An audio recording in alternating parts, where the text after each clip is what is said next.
Hello students, তোমাদের সকলকে স্বাগত। আজকে তোমাদের সেকেন্ড ইউনিট টেস্টের ক্লাস 7-এর রায় মার্টিন প্রশ্নবিচিত্রার ইতিহাস বিষয়ের মডেল সেট 6 করে দেখাবো। তার আগে বলে দিই, তোমরা যদি চ্যানেলে নতুন হয়ে থাকো তাহলে চ্যানেলটিকে অবশ্যই সাবস্ক্রাইব করে দিবে। চলো, প্রশ্নটি হয়েছে নির্মল হৃদয় আশ্রম সিসি হাই স্কুল থেকে। একের দাগে কি আছে, সঠিক উত্তরটি বেছে লেখো। মোহাম্মদ ঘুরি মারা গেলে তার বিজিত অঞ্চলগুলি ভাগ হয়ে যায়, অপশন সি, 4 জন অনুচরের মধ্যে। পরের প্রশ্ন কি আছে, পাইবস ও সিজদা প্রথা চালু করেন, অপশন ডি, গিয়াস উদ্দিন বলবন। পরের প্রশ্ন কি আছে, মোহাম্মদ বিন তুঘলক দ্বিতীয় রাজধানী তৈরি করেন, অপশন এ, দৌলতাবাদে। পরের প্রশ্ন কি আছে, গ্র্যান্ড ট্রাঙ্ক রোড নির্মাণ করেন, অপশন সি, শের শাহ। পরের প্রশ্ন কি আছে, আকবর দহশালা ব্যবস্থা চালু করেন, অপশন এ, 1580 খ্রিস্টাব্দে। কি হবে, 1580 খ্রিস্টাব্দে। পরের প্রশ্ন কি আছে, দিল্লি শহরের প্রধান জলপথ ছিল, অপশন বি, যমুনা নদী। পরের প্রশ্ন কি আছে, নিজাম উদ্দিন আউলিয়া ছিলেন একজন, অপশন ডি, সুফি সাধক। কি হবে, সুফি সাধক। পরের প্রশ্ন কি আছে, মোগল আমলে সোনার মুদ্রা পরিচিত ছিল, অপশন এ, মোহর নামে। পরের প্রশ্ন কি আছে, ইংলিশ ইস্ট ইন্ডিয়া কোম্পানি তৈরি হয়েছিল, অপশন বি, 1600 খ্রিস্টাব্দে। পরের প্রশ্ন কি আছে, ভারত থেকে ইউরোপে রপ্তানি করা হতো, অপশন এ, নীল। কি হবে, নীল। চলো এবার দুয়ের দাগে দেখে নিই। দু এক কথায় উত্তর দাও।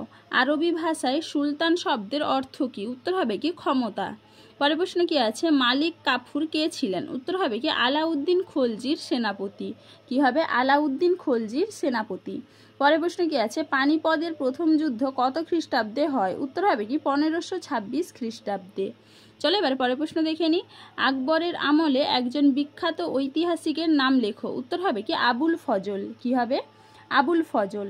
পরের প্রশ্ন কি আছে, কিলা মুবারক কি নামে বিখ্যাত? উত্তর হবে কি, লাল কেল্লা।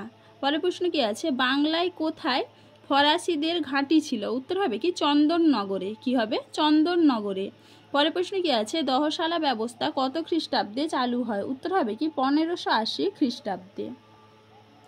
চলো এবার তিনের দাগে দেখে নিই। সত্য না মিথ্যা নির্ণয় করো। সিরি শহরটি নির্মাণ করেন মোহাম্মদ বিন তুঘলক। এটা হবে কি, ভুল। সঠিক উত্তর হবে আলাউদ্দিন খলজি। পরের প্রশ্ন কি আছে, জমি জরিপের ওপর ভিত্তি করে রাজস্ব নির্ধারণ করার পদ্ধতিকে বলা হয় যাবতী। এটা হবে কি, ঠিক। পরের প্রশ্ন কি আছে, 1505 খ্রিস্টাব্দে সুলতান সিকান্দর লোদির সময়ে আগ্রা শহরের বিকাশ শুরু হয়। এটা হবে কি, ঠিক।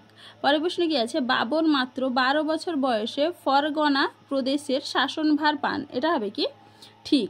চলে এবার চারের দিকে দেখে নিই। ক স্তম্ভের সঙ্গে খ স্তম্ভ মেলাও। প্রথমে আছে কি, খলিফা। এটা হবে কি, দুর্বাস। বলবন, এটা হবে তুর্কানি চিহলগানি। এরপরে কি আছে, খলজি বিপ্লব। এটা হবে কি, ইলবারি তুর্কি অভিজাতদের ক্ষমতার অবসান। রাজা গণেশ। এটা হবে কি, বাংলা। চলো এবারে পাঁচের দাগে দেখে নিই। নিচের বিবৃতিগুলির সঙ্গে নিচের কোন ব্যাখ্যাটি সবচেয়ে মানানসই খুঁজে লেখো। বিবৃতি কি আছে, মোহাম্মদ বিন তুঘলক যে তামার মুদ্রা চালু করেছিলেন তা অনেকে জাল করে। এখানে উত্তর হবে কি, ব্যাখ্যা 3, ওই মুদ্রা যাতে জাল না করা যায় তার ব্যবস্থা করা হয়নি। 5-2 কি আছে, হুমায়ুনকে এক সময় ভারত ছেড়ে চলে যেতে হয়েছিল। উত্তর হবে কি, ব্যাখ্যা 2, তিনি শের খানের কাছে যুদ্ধে পরাজিত হয়েছিলেন। ইউরোপ থেকে জলপথে ভারতে আসার জন্য পর্তুগিজরা বেশি উৎসাহ দেখিয়েছিল। উত্তর হবে কি, ব্যাখ্যা 1, পর্তুগিজরা ভারতের মশলার বাণিজ্যকে দখল করতে চেয়েছিল। 5-4 কি হবে, মহেশ দাসের নাম হয়েছিল বীরবল। উত্তর হবে কি, ব্যাখ্যা 2, তিনি খুব বুদ্ধিমান ছিলেন। দেখো স্টুডেন্টস, এখানে তোমাদের প্রশ্নগুলির উত্তর কত নম্বর পেজে কত নম্বর প্রশ্ন উত্তর সেটা দেওয়া আছে, তোমরা একটু দেখে নাও।